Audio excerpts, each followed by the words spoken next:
Ọpẹ́yẹmí Ṣẹ́gun Bass ti ilé Aláyọ̀ TV worldwide. Mo kí gbogbo ẹni tí ẹ láǹfààní láti máa wà kárí ayé wípé báwo ni nǹkan ṣe ń lọ.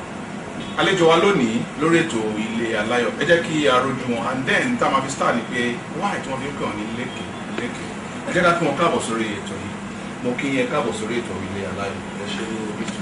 Ibi kudu ni a ti fẹ́ mú ọ̀lẹ̀ yẹn jẹ kí àlejò má bàa dé kí wọ́n bá gbé pẹlẹbẹ yẹn lọ. Kí nìdí tí wọ́n fi ń pè ní lékeleke? Why do you prefer people calling you lékeleke? Lékeleke jẹ́ orúkọ tí àwọn ará ìlú fúnra wọn fún mi níbi 20 ọdún sẹ́yìn, particularly ní 1999. Mo jẹ́ lára àwa tí a gbé Dr. Àjàgbé lérí náà ń polongo wọn ní gbogbo ìpínlẹ̀ yìí. Nígbà yẹn tí a ní kán ṣe gómìnà, tí a bá dé ìlú sí ìlú, èmi ni mo máa ń sọ̀rọ̀ kẹ́yìn kí n tó pe Dr. Àjàgbé láti wá bá àwọn ará ìlú sọ̀rọ̀.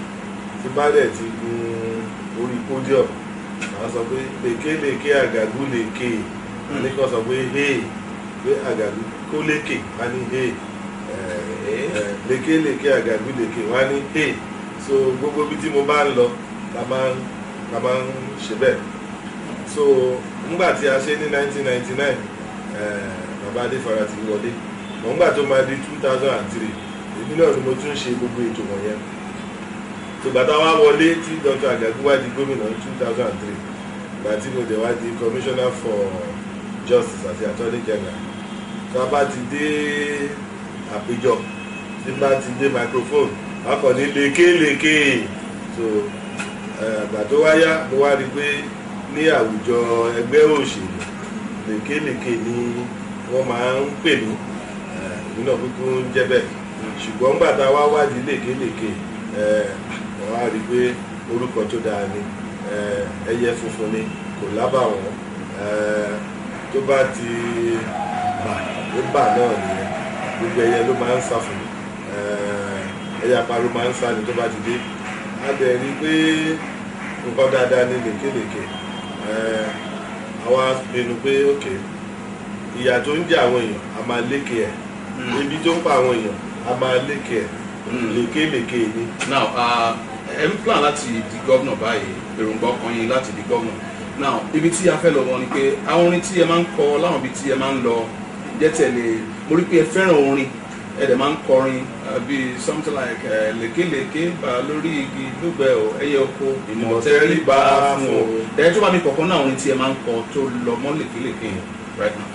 Ok, funfun ni lékeleke ẹyọ mọ́, funfun ni lékeleke ẹyọ mọ́ o, funfun ni lékeleke ẹyọ mọ́. Ẹ tó sáré fún mi ní mi. Lékeleke ti dóde o funfun nẹ́nẹ́, àparò tó wà níbẹ̀ ò dákẹ́ jẹ́jẹ́. Lékeleke bà lórí igi, ó bà lórí igi, gbogbo ẹyẹ ẹ̀tẹ́ríba fún. Ṣé kò jọ bí orin yẹn apart from project politics? Bíbáwò. Bí ẹni kí lékeleke kí àwọn ẹyẹ tó kù kí wọ́n tẹríba, ẹ tún ń sọ̀rọ̀ bí ẹyẹ àparò kan àbí nǹkan, ṣé kò jọ bí ìgbà tí ó láwọn kan tí ẹ̀ ń fi orin yẹn báwò? Kò sí iṣẹ́ tán rán wa làwa ń jẹ. Tí lékeleke bá ti bà lórí igi, gbogbo ẹyẹ náà á tẹríba ni. Iṣẹ́ tán rán wa ní ìran ni, kì í ṣe ẹ̀tẹ̀, kì í ṣe ẹ̀fẹ̀. Kì í dẹ́ ń ṣe ọ̀tẹ̀. Kì í ṣọ̀tẹ̀. Now nínú àwọn ibi tí ẹ máa ń lọ tí ẹ ti máa ń sọ̀rọ̀ látìgbà tí ẹ ti ń ní èròǹgbà láti di gómìnà ìpínlẹ̀ Ondo, ẹni ẹ máa ṣe àwárí àwọn nǹkan tó sọnù. Like what? Can you substantiate all this stuff? Nǹkan tó ṣẹlẹ̀ nípínlẹ̀ yìí ni pé ebi ti pọ̀ jù. Nǹkan tó ṣẹlẹ̀ ni pé òṣì àti ìṣẹ́ ti pọ̀ jù. Nǹkan tó ṣẹlẹ̀ nípínlẹ̀ yìí lénìí ni pé àwọn èèyàn wa ò rí ṣẹ̀ṣẹ̀. Nǹkan tó ṣẹlẹ̀ ni pé insecurity, ìwà jàǹdùkú ó ti pọ̀ jù. Nǹkan tó ṣẹlẹ̀ nípínlẹ̀ tó sọnù ni pé basic infrastructure wa ó ti dàrú púpọ̀ jù. Ìjọba ti jìnnà sí ará ìlú púpọ̀ jù. Ìjọba ò mọ nǹkan tí àwọn ará ìlú fẹ́. Ará ìlú wọ́n ti wà disenchanted wọ́n ti wà helpless, wọn ò tiẹ̀ mọ nǹkan kan mọ́. So link yẹn ni lèkèlèkè fẹ́ supply. Kí lára ìlú fẹ́, kí ni ẹ̀tọ́ ìjọba sí ará ìlú, ọ̀ kí ni ẹ̀tọ́ ará ìlú lọ́wọ́ ìjọba. ẹ̀rẹ̀ bí lè pé ẹ̀ wà lè ṣe àwọn nǹkan tí ẹ̀ sọ. Irọ́ ni, ìrírí ni, ìrònúpìwàdà ni. Then àríkó láti gbà tí ẹ ti wà níbi ọmọ 28 years or so ẹ jù bẹ́ẹ̀ lọ àbí ẹ tí ìjọba yẹn ni ẹ ti jẹmọ́ láì jọba jẹ́ ká sọ bẹ́ẹ̀ yẹn lẹ ti wà nínú ìjọba ẹ ti jẹ commissioner ẹ ti di SSG attorney general and all this stuff kí làwọn nǹkan tí ẹ ti ṣe láti support kí ìjọba kó dúró tẹ́ fi rò wípé lásìkò yìí gómìnà ní ipò tí ẹ ṣe olóòtú láti bí ọmọ ọdún 22 wọ́n yàn mí láti ṣe aṣojú ìlà ẹsẹ̀ odò nígbà yẹn ẹsẹ̀ odò ní ilé ìgbìmọ̀ aṣòfin ti ìpínlẹ̀ Oǹdó nígbà tá a wà ní Oǹdó àti Èkìtì.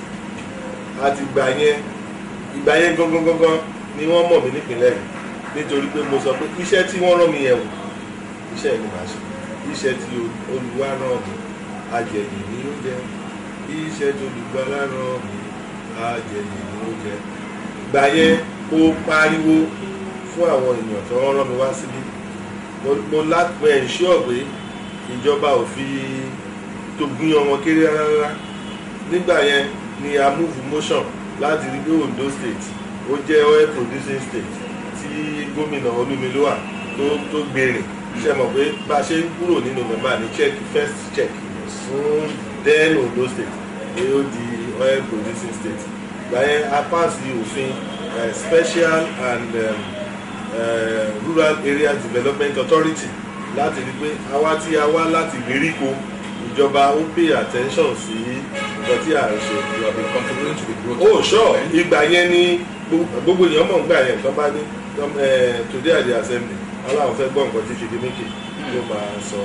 Bàtà kúrò ńbẹ̀ ńgbà tí mo di chairman NECO ìyẹn gbogbo àgbáyé Nàìjíríà kò sí ẹni tó ń gba certificate NECO ká tó débẹ̀. Ìgbà yẹn ló máa ń sọ pé carpenter pass NECO tailor ti pass NECO àwọn yunifásitì kan gba certificate NECO. Níbi ọdún kan tí mo débẹ̀ ní gbogbo wọ̀nyẹn ní apá gbogbo ẹ̀rẹ́ tó jẹ́ pé NECO àti WAEC wọ́n ti wá ń fi orí gbá orí wọn ti ń fà gágágà tó jẹ́ pé kò sí yunifásitì tí ó máa sọ pé wọn ò gba sàtífíkẹ́ẹ̀tì NECO mọ́. Èmi ni alága àkọ́kọ́ tó ṣe NECO. Nígbà tí mo di attorney general ní ọdún kan gbogbo iṣẹ́ tó ti wà ńlẹ̀ tí mo di attorney general yẹn ní 2003 oṣù karùn-ún oṣù kẹfà. Nígbà tí màá débẹ̀ mo bá iṣẹ́ 1989 lẹ̀ 1989 ní 2003 kó tó di ọdún kan mo dẹ̀ parí gbogbo iṣẹ́ 1989 up to date. Ìgbà yẹn la dá nǹkan tá à ń pè ní Office of the Public Defender tí a dá sílẹ̀ tí a sọ pé àwọn èèyàn wa tí ò lówó àti gba agbẹjọ́rò àwọn olówó gbọ́dọ̀ fi ọwọ́ ọlá gbá wọn létí so that àwa dá sílẹ̀ pé àwa gbé kúrò ní àárín ìjọba fúnra ẹ̀ àwa gbé lọ sí àárín ìlú pé ìwọ tó bá ti jẹ́ ọmọ ìpínlẹ̀ yìí tí anybody bá fẹ́ cheat yẹn ìjọba wàá lọ gba lọ́ọ̀yà ọ̀fẹ́ ó dẹ̀ ní sanwó filing gan ọ̀fẹ́ ni kọ́má lọ́ọ̀yà yẹn á máa bá ẹ ṣe ẹjọ́ wọ́n tó ń pè ní Office of the Public Defender yẹn. ara iṣẹ́ yín ni. bẹ́ẹ̀ni akọ library síbẹ̀ gbogbo nǹkan tí a ṣe tí wọ́n ṣe ní ọdún mẹ́wàá kì í ṣe pé mo fi gbéraga nǹkan tí mo kọ sílẹ̀ ni ìwọ ni Customary Court of Appeal ni o ìwọ ni New Laws of Ondo State ni o gbogbo ẹ̀ àti ṣe sílẹ̀ a dẹ̀ ṣe first workshop on administration of justice ní ìpínlẹ̀ Ondo nígbà tí mò ń ṣe attorney general. Tàbá kúrò ń bẹ̀ bàbá tí mo débẹ̀ àwọn lọ́ọ̀yà àdúmọ́tò ara mọ́tò iṣẹ́ tá a ṣe síbẹ̀ Ọlọ́run mọ̀ library tó ti tì fún ọdún mẹ́wàá mo ṣe mo wá kọ lẹ́tà sí Gani Fáyẹ̀mí tó ti kú pé Gani state ẹ̀ lélẹ́yìí o mo bẹ̀rẹ̀ sí gba ìwé ọ̀fẹ́ lọ́wọ́ ẹ̀ fún Ondo State Ministry of Justice. Ìgbà tó yá ọ̀gá àgàgù wa sọ pé okay ó dàbẹ̀ pé ìjọba wa ti ṣe ọdún méjì o àwọn ará ìlú ń complain pé àwọn ò rí ọwọ́ ìjọba pé tó bá jẹ́ bẹ́ẹ̀ a àwa ṣèpàdé wá ní even though mi ò ṣe engineer kí wọ́n máa lọ sí Ministry of Works, Lands and House. nǹkan àkọ́tọ́ ọ̀gá sọ ni pé ó dàbẹ́ pé mi ò ní sùúrù bí àìní sùúrù mi yẹn kí wọ́n lọ lò ní Ministry of Works, Lands and House. adé débẹ̀ báyìí la bẹ̀rẹ̀ sí ṣiṣẹ́ lóru nígbà tá a wà ń bẹ̀ bàtà wà ń bẹ̀ a wá rí i pé tá a bá ń ṣiṣẹ́ ní ọ̀sán a ò ní jẹ́ káwọn ará ìlú kan ríṣẹ́ ṣàwọn dráìvà wọn ò ní lè ṣiṣẹ́ kí náà máa jẹ a wá rí i pé òkè àwọn ọlọ́jà wọn ò ní lè tajà kí náà máa jẹ tó bá jẹ́ bẹ́ẹ̀ ẹ jẹ́ kí wọ́n ta ọjà wọn lọ́sàn ẹ jẹ́ káwọn dráìvà ṣiṣẹ́ lóru káwa ṣiṣẹ́ lóru tó bá ti di aago 10 à bọ́ sí títì ibi tí àwọn èèyàn bá pọ̀ láti ṣe iṣẹ́ náà lóru gba ẹ̀ ń gbọ́ la ṣe operation zero pothole nípìnlẹ̀ tó máa ń sọ a ṣe operation zero pothole a ṣe débi tó jẹ́ pé a gbé nọ́mbà jáde sí amóhùnmáwòrán ìyẹn ní tẹlifíṣàn a gbé síbẹ̀ pé tó o bá rí pothole kó pe nọ́mbà pé tó o bá ní pothole pé nọ́mbà wọ́n fẹ́ pè wá pa adẹ̀ǹṣe ìgbà yẹn ni wọ́n ṣẹ̀ wá sọ pé works is working. nígbà tí mo wà ń bẹ̀ ìgbà yẹn ni slogan yẹn dìde àtò tún yá tá a tún gbàjọba padà Dr. Àjàgbé wá ní pé iṣẹ́ gómìnà yẹn ti ń pa òun lára jù pé kí wọ́n bá òun ṣe akọ̀wé àgbà láti ṣe iṣẹ́ náà wọ́n dẹ̀ débẹ̀ adẹ̀ṣe wọ́n ti adẹ̀ṣe wọ́n dé gbàgbọ́. nígbà tá a tún dé APC àwọn arígbó àwọn tó wà ní AC wọ́n struggle wọ́n try wọ́n ò lè gbàjọba wọ́n wá sọ pé Ọlọ́run mi kí wọ́n bá yín tó ẹgbẹ́ wọ́n dẹ̀ bá wọn tó àdẹ̀wọlé. now ní event alákọ̀ díẹ̀ tẹ̀ ti ṣe nígbà tí ẹ ti ń ṣe ó tó pẹ́ wá wò ó pé this time around àwọn nǹkan tẹ̀ ń ṣe yẹn ẹ kú fẹ́ di gómìnà kí ẹ lè. kí n tún gbogbo ẹ ṣe àwọn nǹkan kéékèèké àwọn nǹkan pẹ́pẹ́pẹ́ àwọn nǹkan tó yẹ kí ìjọba ṣe kéékèèké tọ́ lè ṣe a lè ṣe. níbi event kan ẹ sọ wípé Mimiko pé ó jẹ́ bí tíṣà yín ẹ sọ wípé student máa ń mọ̀wé ju tíṣà lọ ìjẹ́ ìdìbò wa kí ni ọ lè ṣe lè túmọ̀. Àgàgù ni mo sọ pé tíṣà mi. ok Àgàgù ni tíṣà yín kì í ṣe Mimiko. èmi àti Mimiko ọ̀rẹ́ ni wá wọ́n ti di gómìnà so a lè pè wọ́n lọ́gàá bọ́ wọ́n ń ṣe tíṣà ní 1992 mo ń ṣe House of Assembly Minority Leader ìgbà yẹn la approve Mimiko láti ṣe commissioner so ọ̀rẹ́ ni wá àjọ ń bọ̀ ni wọ́n kàn ní lọ́kì jù mí lọ. so Àgàgù ni tíṣà. Àgàgù ni tíṣà. student máa ń mọ̀ èmi àti Àgàgù náà àpàdé ni ńgbà tí Àgàgù ṣe deputy governor lábẹ́ Olómilúwà ní SDP èmi mo wọlé ní NRC tí mo ń ṣe minority leader ibi tí mo ti ń ṣe minority leader ni mo pàdé Àgàgù as deputy governor ìgbà tí ìjọba yẹn wá tán Àgàgù wá pè mí ní pé díẹ̀ jẹ́ ká jọ ṣiṣẹ́ pọ̀ mo dẹ̀ gbà pé òkè láti ní lọ mo gbà kẹ́yìn di ọ̀gá kí ni máa tẹ̀lé yín so àwọn dẹ̀ ṣe gómìnà a dẹ̀ ṣe gbogbo nǹkan tá a ṣe yẹn lábẹ́ wọn so akẹ́kọ̀ọ́ lára wọn a dẹ̀ rí pé lóòótọ́ wọ́n ní commitment kí ni commitment gan wọ́n ní ìfarajì fún ìpínlẹ̀ pé lóòótọ́ bí ìlọsíwájú ìpínlẹ̀ ó jẹ wọ́n lógún ó dẹ̀ wà lọ́kàn wọn so àjọ pàdé ni ṣùgbọ́n mo gbàgbọ́ ọ̀gá mi ni wọ́n. ẹ jogbo ẹ lọ pé ọmọléèwé máa ń mọ̀wé ju tíṣà lọ ẹ̀kọ́ bá ní kókó onígbọ̀ngàn tí. nígbà tó níbi tí mo ti ń bọ̀ tí mo tún pàdé ọ̀gá tí mo lé ọ̀gá ni ẹ tọ́gá yẹn tún mọṣẹ́ dáadáa tí mo tún understudy ẹ̀ ṣé kò tí ì yẹ kí ìyí tí mo mọ̀ tẹ́lẹ̀ àti ẹ̀kọ́ tí mo tún kọ́ tí wọ́n tún kọ́ mi yẹn tí mo tún rí kọ́ lábẹ́ wọn yẹn ṣé kò tí ì yẹ kí n mọ̀ pé ibí wọ́n ṣe dáadáa ń bì ibí àtàwa ó kù díẹ̀ káàtó so kí n wá ṣe kí n ṣe ju wọ́n ṣe yẹn lọ gbogbo wa náà kò sẹ́ni tí ò kí ń gbàdúrà pé kí ọmọ wa kójú wa lọ. now ẹ rí wípé ẹ̀yin ni ẹ fẹ́ ó tọ́ sí ní ẹ̀dẹ̀ ní èròǹgbà láti di gómìnà ìpínlẹ̀ Ondo ẹni tó wà ń bẹ̀ ń sìn gómìnà Akétì ṣe àwọn ò ṣe dáadáa tó ni ẹbí wọn tiẹ̀ ṣe dáadáa rárá lẹ́fún mi wípé tẹ́yìn bá débẹ̀ máa ṣe dáadáa. ṣé ẹ mọ̀ pé ẹ fẹ́ kí n kọrin àbí. Akérédolú ṣe wọn tó lè ṣe ó ṣe o omi ló pọ̀jọ kà lọ ó ṣe o ó ṣiṣẹ́ ìwọ̀n tó lè ṣe ó ṣe ìran tó ní vision ẹ̀ ó yàtọ̀ sí tèmi ni ṣùgbọ́n nǹkan tó dáa ń bẹ̀ ni pé ńgbà tí a dìbò fún wọn ọdún 4 péré náà kọ sílẹ̀ so èmi ò sọ pé kí wọ́n yọ kọ́dún 4 yẹn tó pé ọdún 4 tá a dìbò fún yẹn kí wọ́n ṣe ṣùgbọ́n èmi ní ìran ó ní nǹkan tí ó dàbẹ́ ni pé tó ń tì mí tí mo fẹ́ ṣe fún ará ìlú ìyẹn nìkan ni mò ń wò mo ń sọ tí nǹkan tí mò ń sọ ni pé ẹ̀yin ìpínlẹ̀ Ondo ó dàbẹ́ ni pé iṣẹ́ yá o nǹkan tó yẹ ká ṣe lélẹ̀ nǹkan tó yẹ ká ṣe nǹkan tá a máa ṣe lélẹ̀ yìí o nǹkan tí mo wà fún nìyẹn mi ò wá láti máa sọ̀rọ̀ nípa àlébù Akérédolú ọdún 4 náà fún ọdún 4 dẹ̀ máa pé ní ọdún tó ń bọ̀ ìdíje mi tún máa wáyé nǹkan tí mo ń sọ ni pé ọwọ́ mi máa rí ó funfun nẹ́nẹ́ bí aṣọ tẹ́ wọ̀ yìí ọwọ́ mi máa rí ó tàn. náà ṣé kìí ṣe gbogbo wọn tí à ń gbọ́ yìí bí ẹ ṣe ń kọrin bí ẹ ṣe ń sọ̀rọ̀ tí gbogbo ẹ̀ tó ń dùn ìgbà bígbà tí bí oyin ṣé kìí ṣe ẹnu ká gbọ́ pé ẹnu àwọn olóṣèlú dùn ṣé kìí ṣe ẹnu dídùn and then n tí à ń gbọ́ tí à ń gbọ́ ni pé kó má lọ jẹ́ pé bóyá gómìnà Akétì gan ló tiẹ̀ ń lo ẹ̀yin gan fúnra yín. ẹni tó bá sọ bẹ́ẹ̀ wọn ò mọ̀ mí ìfà ẹni náà ó rí mi fín. àrífín ni àrífín ńlá. ó rí Ọlọ́run mi fín ó rí mi fín bí màá máa ṣe lè èèyàn ká ló fẹ́ràn mi Akérédolú ti wà níjọba fún ọdún 7 ṣé wọ́n rí mi lẹ́nu ọ̀nà ṣé mo nípò ní federal ṣé mo nípò ní state so kí láwọn máa dùn mọ́ mi nínú mo wá jẹ́ appointee ẹ̀ ó fún mi lówó ó fún mi contract so kí láwọn máa dùn mọ́ mi ẹni náà rí mi fín ni kò dẹ̀ ẹni náà kó lọ wo antecedent kó lọ wo president pé ẹ tó sọ bẹ́ẹ̀ ó rí mi fín ó ṣẹlẹ̀ dàbí kọ́ lọ́kó dárí. so it is real ẹ dídì múra gan ni.